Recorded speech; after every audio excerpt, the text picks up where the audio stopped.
શિક્ષકોને લઈ સરકારના મંત્રી રમેશ કટારાના નિવેદનથી મોટો વિવાદ। પગાર પંચ નાણાં પંચ મળી ગયું તોય ભૂખ નથી ભાગતી।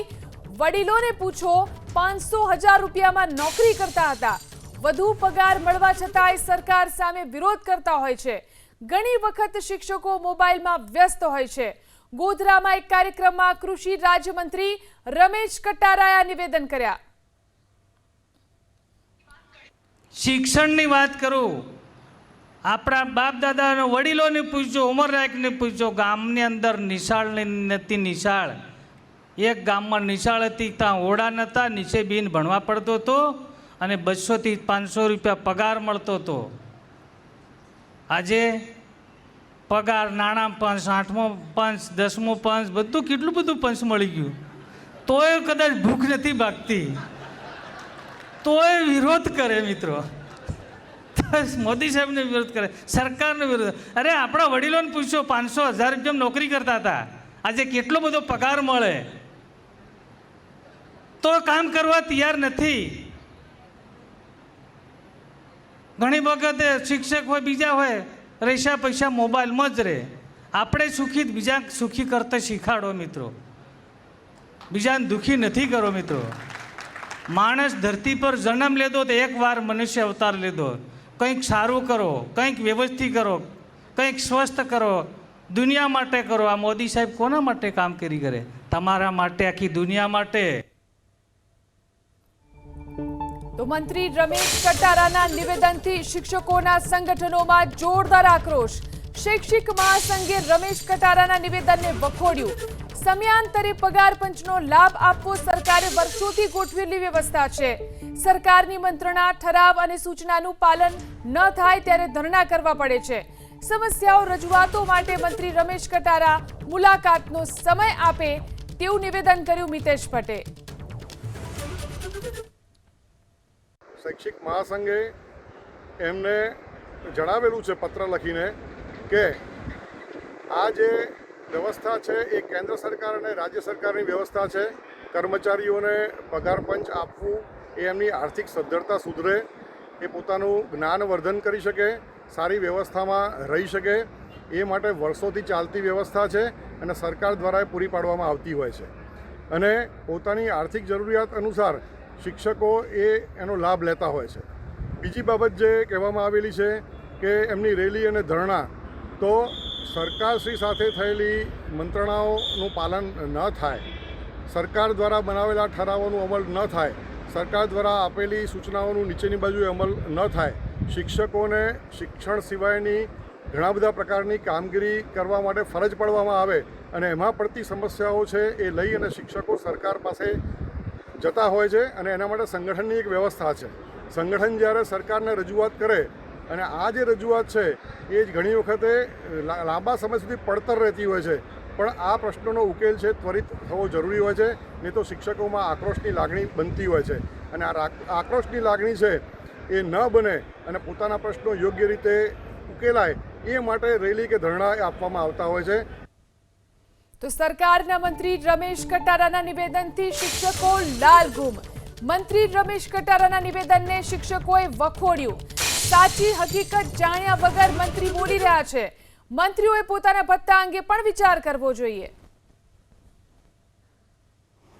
વધુ પગાર મળતા હોવા છતાં પણ શિક્ષકો છે કે જે સરકારની સામે પડ્યા છે, આ નિવેદન આપ્યું છે રાજ્યમંત્રી રમેશભાઈ કટારા। ત્યારે આપની સાથે પ્રાથમિક શાળાના શિક્ષકો છે, તેમની સાથે વાત કરીશું। બેન, આ જે નેતાજીએ આ નિવેદન આપ્યું છે કે વધુ પગાર મળે છે પણ તેમ છતાં એ શિક્ષકોનો વિરોધ જ હોય છે। જી આભાર એબીપી અસ્મિતાનો કે આજે અમારો આ જે સવાલ છે એ તમે મીડિયા સમક્ષ રજૂ કરી રહ્યા છો। હું પ્રાથમિક શૈક્ષિક મહાસંઘ અમદાવાદ મ્યુનિસિપલ કોર્પોરેશન મહિલા ઉપાધ્યક્ષ અને ગુજરાત પ્રાંત મહિલા મંત્રી અક્ષિતાબેન જાની। મંત્રીશ્રીએ જે નિવેદન આપ્યું છે એમાં વધુ પડતો પગાર એટલે કેવી રીતનો વધુ પડતો? કારણ કે દરેક શિક્ષકને પોતાના નિયમ મુજબ અને હક મુજબ જે પગાર ભથ્થા મળતા હોય એ જ મળતા હોય છે અને એમનું જે કાર્ય છે એ કાર્ય શિક્ષકો શાળામાં કરે જ છે અને એમને જે પણ નિવેદન આપ્યું છે તો શિક્ષકો ક્યારેય પોતાના હક સિવાય કોઈ પણ બાબતમાં વિરોધ કરતા નથી કે વિરોધ પ્રદર્શન કરતા નથી સરકાર સામે।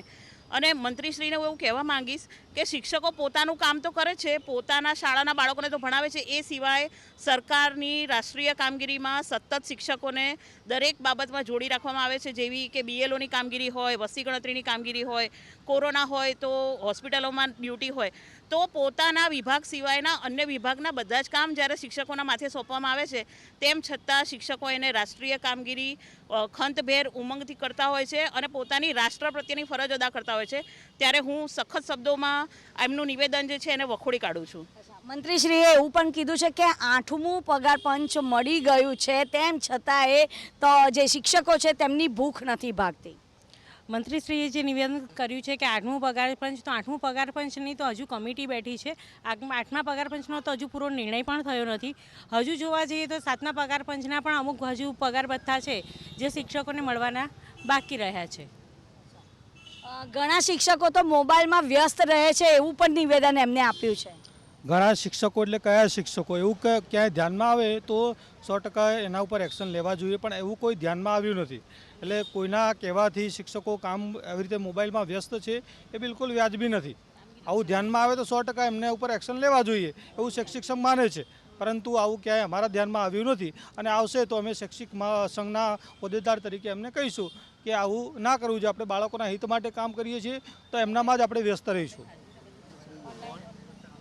મોબાઈલનો ઉપયોગ અમારે ઓનલાઈન હાજરી, અમુક ડેટા ઓનલાઈન કરવાનો હોય છે, તો એ પૂરતો તો અમારે કરવો જ પડતો હોય છે, જે સરકારશ્રી તરફથી અમને આદેશ કરેલો છે. એટલે એને અમારો મોબાઈલનો વારંવાર ઉપયોગ કરી ન શકાય.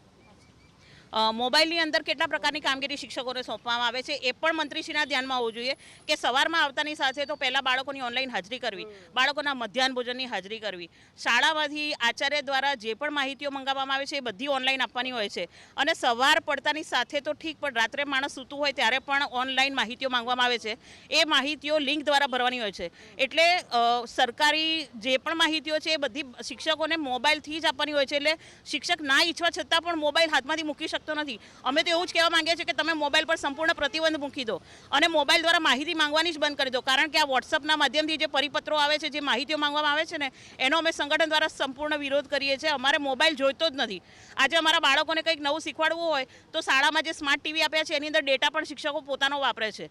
તો જ્યારે શિક્ષકની પાસે મોબાઈલ નહીં હોય, ડેટા નહીં હોય, તો એ શાળાના સ્માર્ટ ટીવી કેવી રીતે ચાલશે? તો આ બધી સાચી હકીકત છે, એ મંત્રીશ્રીને ધ્યાનમાં હોવી જોઈએ. આવી સાચી હકીકત જાણ્યા સિવાય શિક્ષકો ઉપર આરોપ મૂકવો એ તદંતર ખોટી વાત છે અને અમે એને સખત શબ્દોમાં વખોડીએ છીએ. સખત શબ્દોમાં વખોડવામાં આવે છે. એમને એ પણ કીધું છે કે વડીલોને પૂછો, પહેલાં 500 ને 1000 રૂપિયામાં નોકરી કરતા હતા, અત્યારે વધુ પગાર મળવા છતાં પણ શિક્ષકો વિરોધ કરે છે. જી, મંત્રીશ્રી એકદમ સાચા છે કે વડીલો 100 રૂપિયા કે 500 રૂપિયામાં નોકરી કરતા હતા, પણ મંત્રીશ્રીને કદાચ એટલું જ્ઞાન નહીં હોય કે પગાર ભથ્થા અને જે હોય છે વૈજ્ઞાનિક ઢબે દર 10 વર્ષે નક્કી થતા હોય છે. અને જે પ્રમાણે અમે તો એવું કહે છે કે અમે 100 કે 500માં નોકરી કરતા હતા. મંત્રીશ્રીએ પોતાના ભથ્થાઓનો પણ વિચાર કરવો જોઈએ કે એમના અગાઉના ધારાસભ્યો કેટલા પગારમાં સેવા આપતા હતા અને અત્યારે એમનો શું પગાર છે. જે રીતે રમેશ કટારાજીનું જે નિવેદન હતું તેને સખત શબ્દોમાં આજે પ્રાથમિક શાળાના શિક્ષકો છે તે વખોડી રહ્યા છે. કેમેરામેન જયરામ રબારી સાથે રાજલ બારોટ, ABP અસ્મિતા, અમદાવાદ.